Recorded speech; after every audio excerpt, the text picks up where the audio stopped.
So the organizers asked me to offer some thoughts. I am, as I said, I come from the law discipline, and I do a lot of thinking about gender and body, and I think that's why you invited me. So my thoughts and comments are really in the way of sharing some associations and reflections, less real questions, but maybe it would enrich your thinking about the implications of your subjects. So to Chiara, we think about borders and distinctions, and this kind of ties into the last presentation as well, as bad things, as wrongs. We are in the project of undoing binaries and dichotomies, but there is a sense in which leaving borders ambiguous is also is used in the service of creating harm. I'm thinking especially in the context of the example of the Israel-Palestine politics, that Israel as a matter of strategy has not been facing the question of where the borders are drawn, and it's doing kind of using this ambiguity manipulatively, when the fact that the occupied territories are not part of the legitimate Israel is helpful and useful in the international human rights law, etc., then it's not here, and we apply different legal regimes to Palestinian subjects in the occupied territories. And on the other hand, when it's comfortable, we apply kind of a de facto annexation and use the diffusion of norms between the two parts. So I'm wondering about that. I'm wondering about the lack of borders as a or of whether we should think of the context in which a border is a form of good, of an asset that could be redemptive. I will also say that in my own research and activism, I've been thinking and working a lot on the expansion of religion in Israel's public sphere and what it does to gender politics, and more and more the term gender apartheid becomes useful when you think about expanding context in which spaces are organized such that men and women are physically or institutionally separated from one another. Let's see if I have another thought to Chiara that is interesting to mention here. Yeah, that is, I think, kind of summarizes it. To Auréliane, I really appreciate the way in which you kind of stepped into the very politically murky area of biology, which is something that when we think through the gender lens, it's a minefield. And what I saw in your analysis is turning upside down the usual way in which we think of the gender binary. We say, is female to male like nature to culture, and in this framing, women are the body and men are the mind. And here the men understand themselves through their bodily existence, their physical superiority, and they what's the word? Allocate the areas of psychology to the men. Of course, it's also like women are emotions and they live in the psychological sphere. And also hearing you, I felt that when we look at what happens around the world in populist regimes, in reactionary regimes that call themselves conservative, this trick of reversing the roles and calling the victims predators, so really the men are the predators of the women, is something that we see, or the men are the victims of the women, is something that we see a lot. Again, I'm going back to my associative world. We hear more and more in Israel's public sphere that quote unquote immodest women that are not dressed, they're not covered themselves sufficiently, are harming the men around them because they instigate impure thoughts that make them, do and think in ways that are opposing their religion. I was wondering why is the term that you use sexing in terms of violence and not gendering?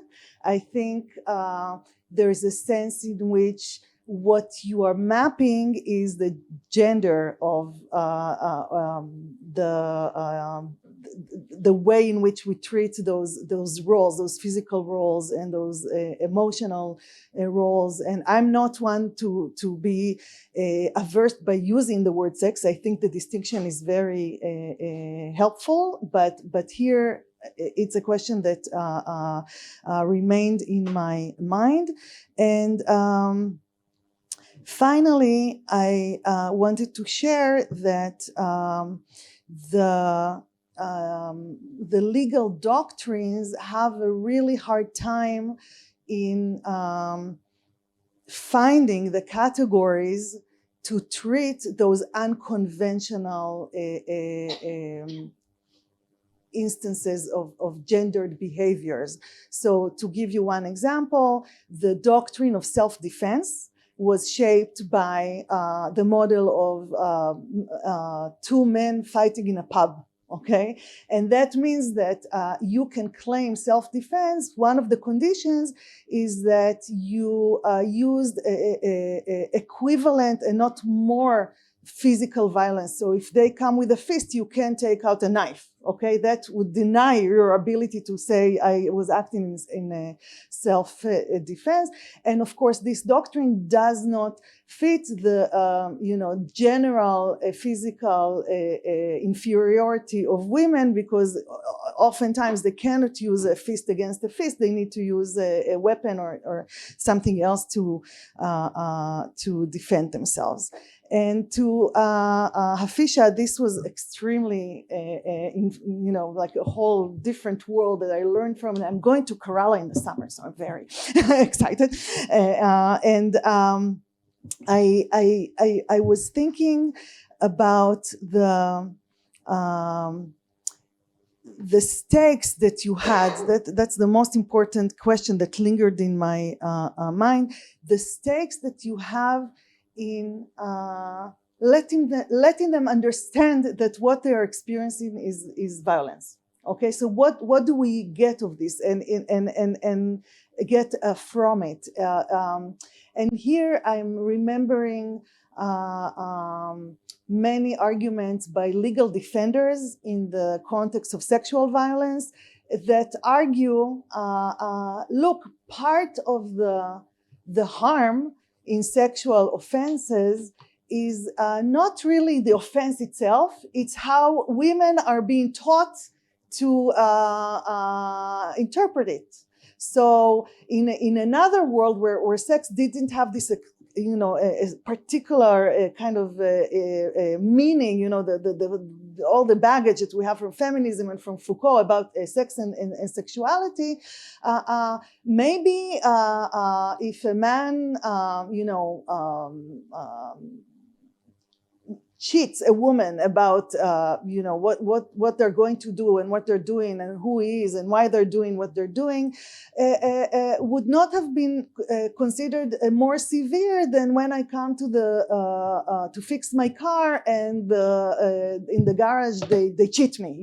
They charge me for doing something that my car didn't really need.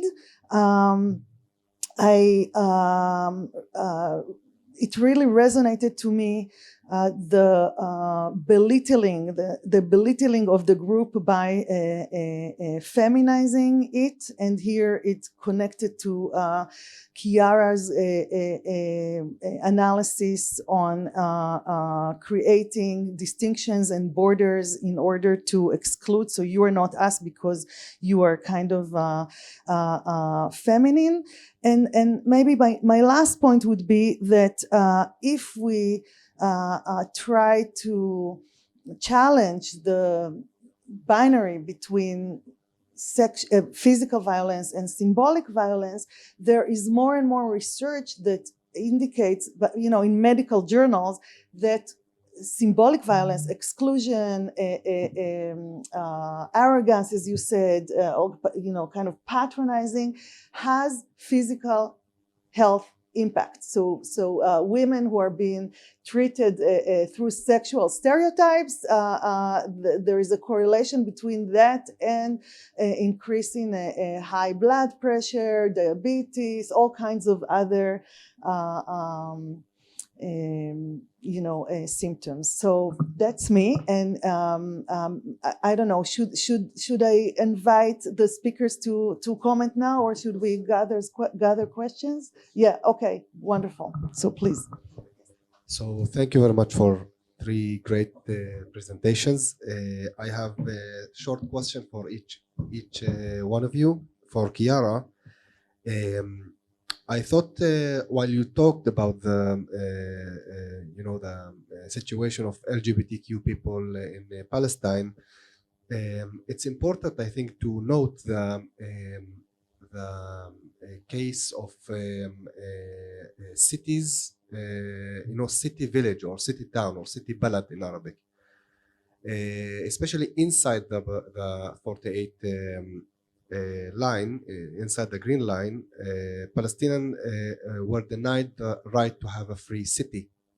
So in the absence of a free city, it's very hard for LGBTQ people to flourish, or community to that's the situation all around the world as well. In Ramallah and Haifa, there is a quite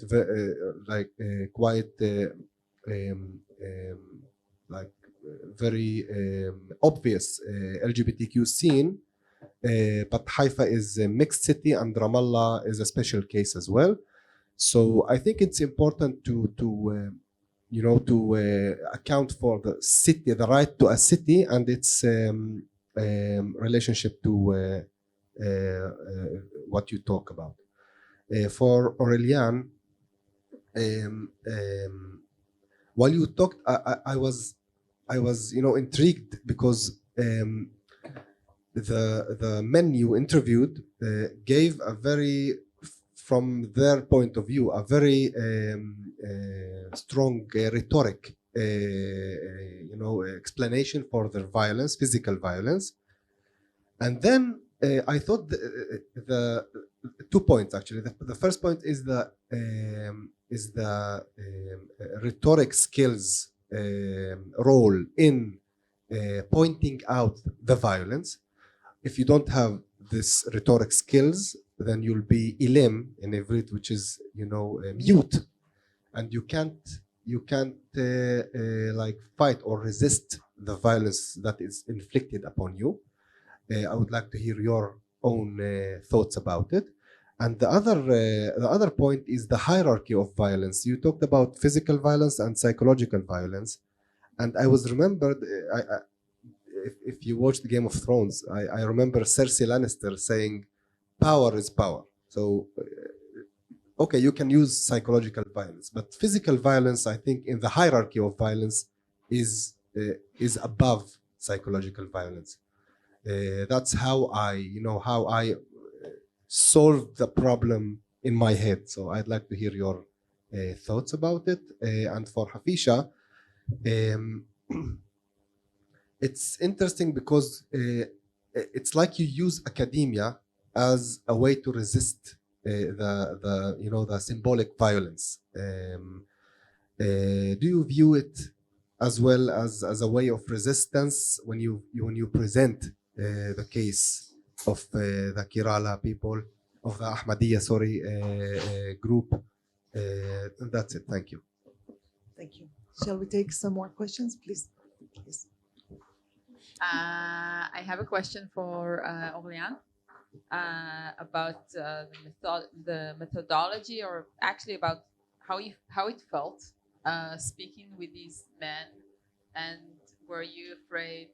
Did you try to like empathize with them to get like sincere answers? So I'm wondering about that, and I'm also wondering about the dialectics of strength and weakness, specifically, like for example, in the case of the man who could not make himself a cup of coffee.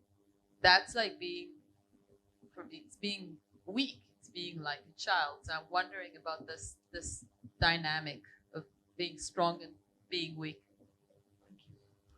Thanks.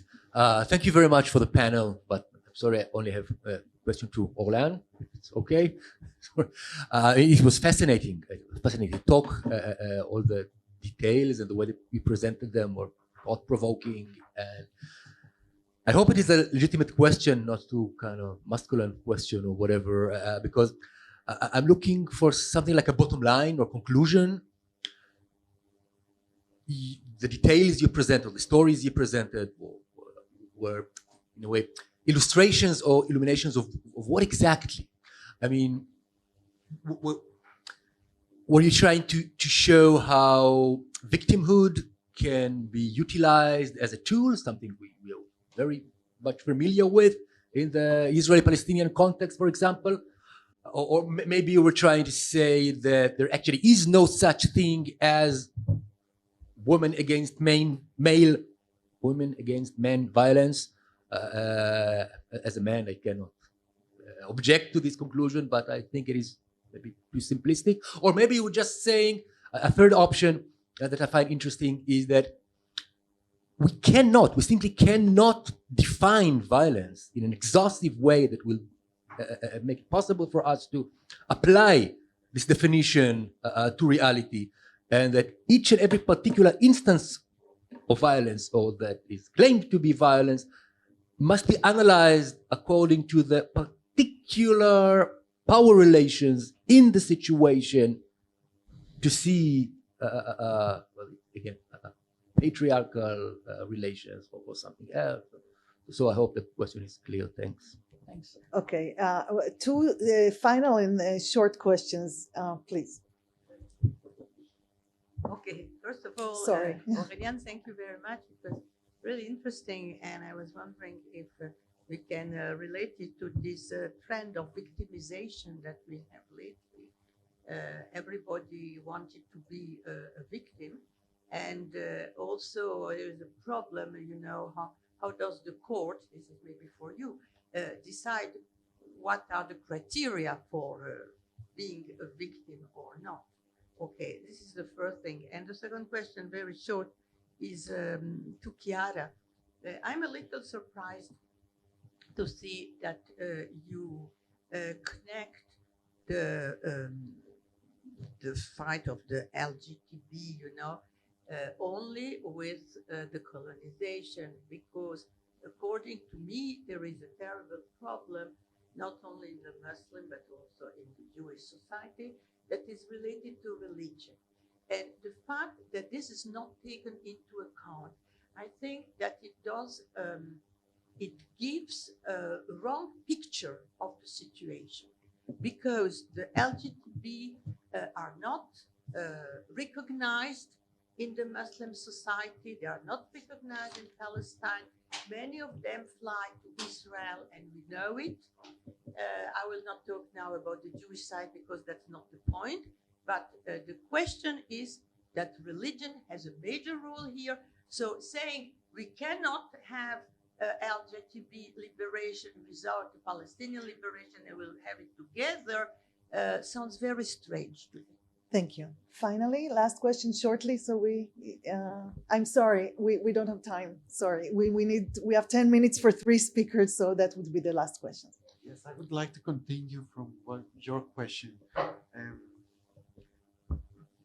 And if we were trying to apply Hafeesha's methodology to Auréliane's approach, you know, symbolic violence and not the explicit violence that can be taking place in a situation.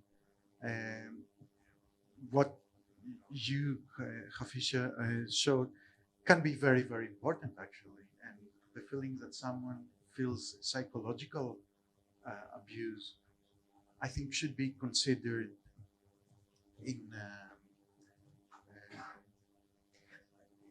an important way, because otherwise we could end up in a caricature, you know, that you cannot have male female violence against male, which I would suggest that this is an oversimplification, and we all know that, you know, human psyche is a very weird and vulnerable thing, and especially in families, and you can have very different sorts of violence taking place.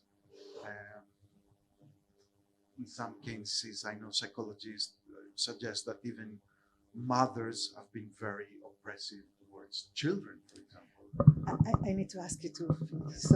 So we have 2.5 minutes for each of you to reply. So treat it as a beginning of a conversation that you have in the break and of lunch, and maybe take the 2 most important points that you want to relate to here.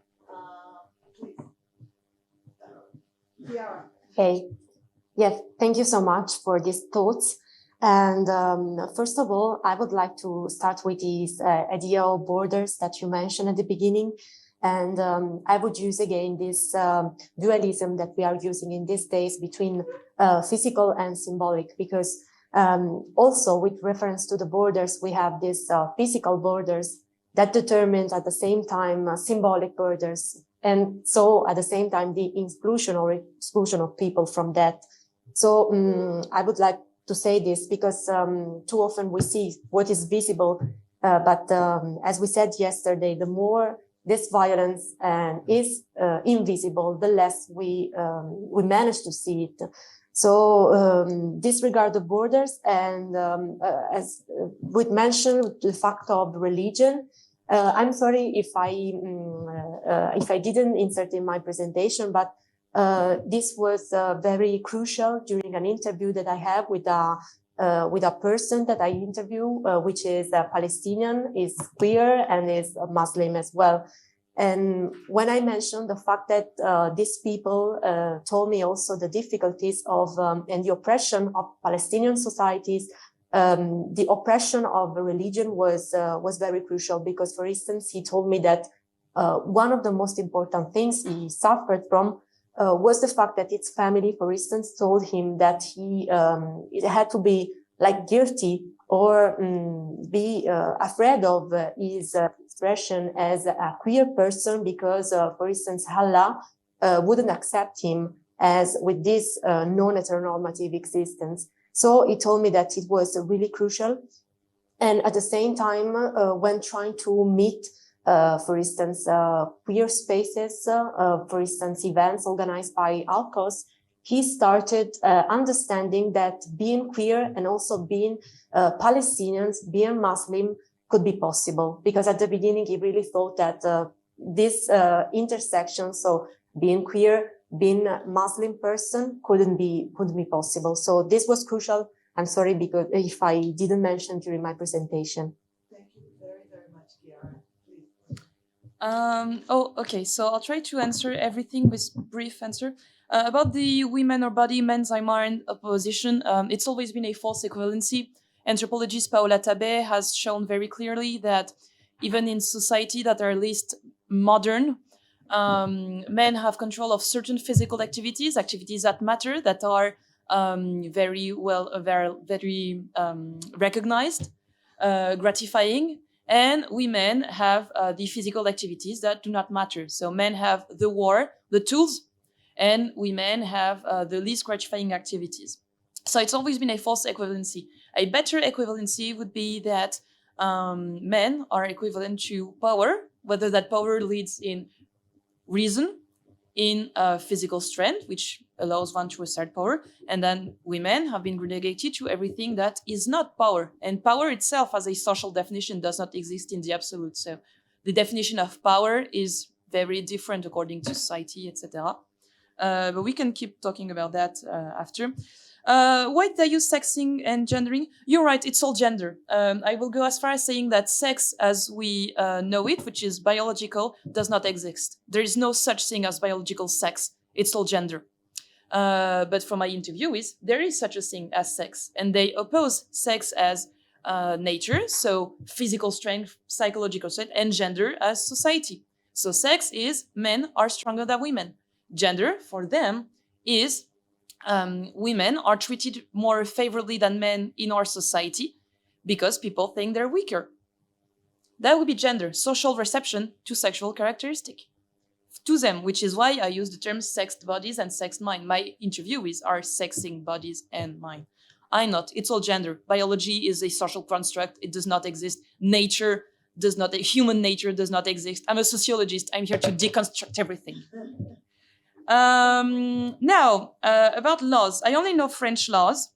And this leads with your question. The law, at least in France, does not recognize victims. The law does not make you a victim. There is no, the law punishes people. The law recognizes perpetrators, not victims. It has started to recognize victims with circumstances with external factors such as psychiatric reports, which if you have a diagnostic of PTSD, you can hold that up in court in France in order to show that you have been the victim of a violence. But the law will not say, okay, you're a victim and give you a hug. The law say, okay, you've suffered from this and this, which match this and this legal categories. That means this person is a perpetrator and they're going to go to jail, etc., etc. Oh yeah. We can have the rhetoric being mute after. Also the hierarchy of violence. I have no emotional link to my fieldwork. I have no empathy.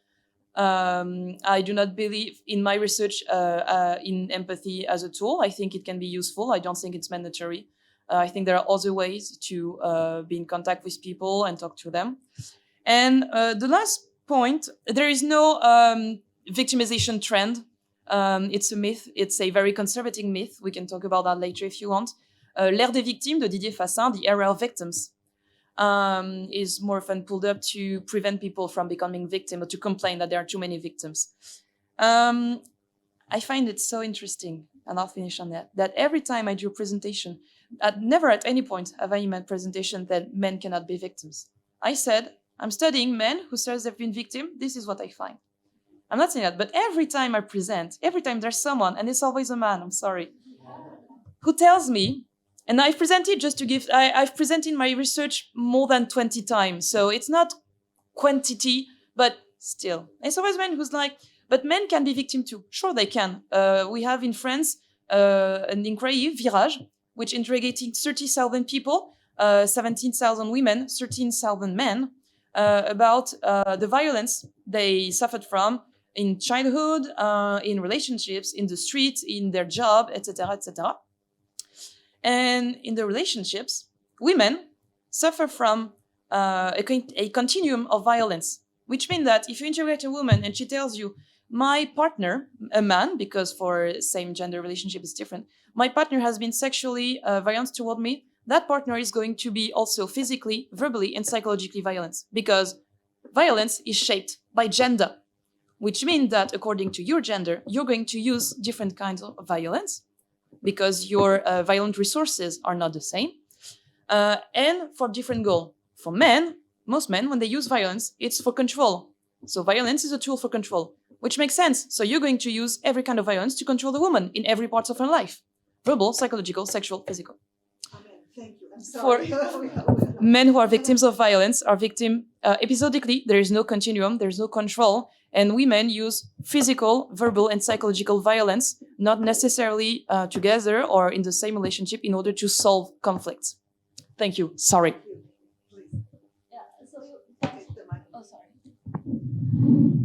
Thanks for your question. So you asked if it's my way of resistance, right? Okay, thanks. So it's a bit personal question, but still. So I was born in a Sunni family, the Orthodox Muslims who inflict violence actually.